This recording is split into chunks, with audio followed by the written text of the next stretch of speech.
এই মুহূর্তে সবচেয়ে বিরাট বড় খবর, রাজ্য সরকারি কর্মচারীদের ডিএ সহ অন্যান্য দাবি নিয়ে বিশেষ আপডেট দেখুন। এই মুহূর্তে সবচেয়ে বিরাট বড় খবর, আজ কিন্তু মহামিছিল করেছেন রাজ্য সমস্ত সরকারি কর্মচারীরা এবং ডিএ আন্দোলনকারীরা। রাজ্য সরকারি কর্মীদের বকেয়া মহার্ঘ ভাতা সহ আরও রয়েছে দাবি এবং ডিএ যে আন্দোলন, এই নিয়ে আজ 19 জানুয়ারি 2024 তারিখ শুক্রবার রয়েছে সংগ্রামী যৌথ মঞ্চের মিছিল সহ আরও কর্মসূচি। অপরদিকে রাজ্যের রাজভবন থেকে সরাসরি চিঠি পৌঁছালো রাজ্যের অ্যাডিশনাল চিফ সেক্রেটারির এবং কাছে ফাইন্যান্স ডিপার্টমেন্টের কাছে। কেন এই পদক্ষেপ, দেখুন আজকের এই প্রতিবেদনটি যদি ভালো লেগে থাকে অবশ্যই ভিডিওটিকে লাইক করবে, চ্যানেলটিকে অবশ্যই সাবস্ক্রাইব করে পাশের বেল আইকনটা অবশ্যই ক্লিক করে রাখবে বিভিন্ন আপডেট পাওয়ার জন্য।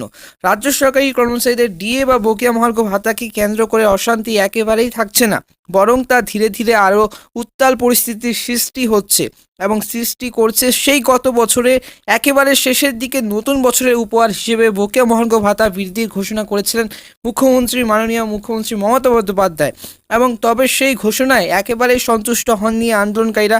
এবার আরও বড়সড় আন্দোলনে নামার হুঁশিয়ারি দিল সংগ্রামী যৌথ মঞ্চ। আজ 19 জানুয়ারি মহামিছিলের ডাক দিয়েছেন তারা, এবং শুধুমাত্র কিছুটা মহার্ঘ ভাতা বৃদ্ধি নয়, বরং কেন্দ্র সরকারি কর্মচারীদের সমান ডিএ দিতে হবেই, এবং কেন্দ্র সরকারি রাজ্য সরকারি কর্মচারীদেরকে 46% হারে ডিএ দিচ্ছে, এবং পশ্চিমবঙ্গের রাজ্য সরকারি কর্মচারীদের এবং ডিএ অসহায় এবং রাজ্য সরকারি কর্মচারীরা অসন্তুষ্টভাবে 10% হারে বকেয়া মহার্ঘ ভাতা পাচ্ছেন। এই দাবি নিয়ে দীর্ঘদিন ধরে আন্দোলন চালিয়ে যাচ্ছেন সংগ্রামী যৌথ মঞ্চ। আজ কিন্তু মহামিছিল করেছেন অবশ্যই, কিন্তু আজ এবং মুখ্যমন্ত্রীর ঘোষণা মতো চলতি জানুয়ারি মাস থেকে বকেয়া মহার্ঘ ভাতা বৃদ্ধি পেলেও কিন্তু সেই ডিএ প্রত্যাখ্যান করেছে সংগ্রামী যৌথ মঞ্চ। বর্তমানে তাদের দাবি 19 জানুয়ারি মুখ্যমন্ত্রীকে এসে তাদের সঙ্গে দেখা করতে হবে। মুখ্যমন্ত্রী দেখা না করলে তারা আরও বড় আন্দোলনের পথে অগ্রসর হবেন বলে হুঁশিয়ারি দিয়েছেন তারা। শুধু তাই নয়, আগামী 29 জানুয়ারি তারিখ থেকে ধর্মঘটের অনির্দিষ্টকালীন কিন্তু পথে যাওয়ার সিদ্ধান্ত নেওয়া হচ্ছে সংগ্রামী যৌথ মঞ্চের তরফে। এবং তবে আগামী 19 তারিখ যে মহামিছিলের ডাক দেওয়া হয়েছে সে প্রসঙ্গে তারা জানিয়েছেন, এবং বেলা 12টার সময় এই মিছিল শুরু হবে। মোট 3টি জায়গা থেকে এই মিছিল হবে। আজ কিন্তু সেই 3টি জায়গা থেকে মিছিল হয়েছিল, তাই একটি মিছিল হাওড়া থেকে এবং অন্য দুটি শিয়ালদা এবং হাজরা থেকে।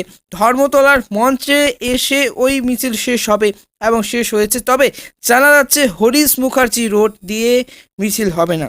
এই মিছিলে সরাসরি বিভিন্ন ক্ষেত্রে কর্মরত আন্দোলনকারীদের সঙ্গে আদিবাসীরাও কিন্তু এই আন্দোলনে সামিল হবেন।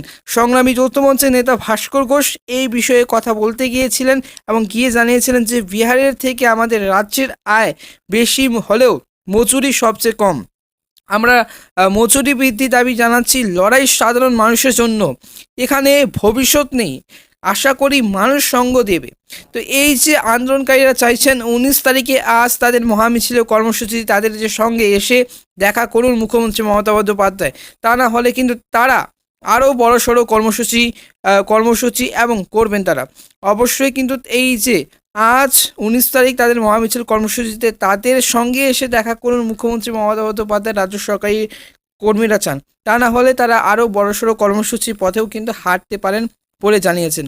ইতিমধ্যেই গত 17 জানুয়ারি তারিখে একটি চিঠি পৌঁছানোর বিষয়ে মাননীয় রাজ্যপালের দপ্তর থেকে সংগ্রামী যৌথ মঞ্চকে জানানো হয়েছে রাজ্যের সরকারি কর্মচারীদের বকেয়া ডিএ থেকে শুরু করে শূন্য পদে স্বচ্ছ নিয়োগ সহ একাধিক দাবির কথা গত 25 তারিখ 9 মার্চ 2023 তারিখে কিন্তু পিটিশন জমা করেছিল সংগ্রামী যৌথ মঞ্চ, আর সেই পরিপ্রেক্ষিতে পাঠানো হয়েছে এই চিঠি।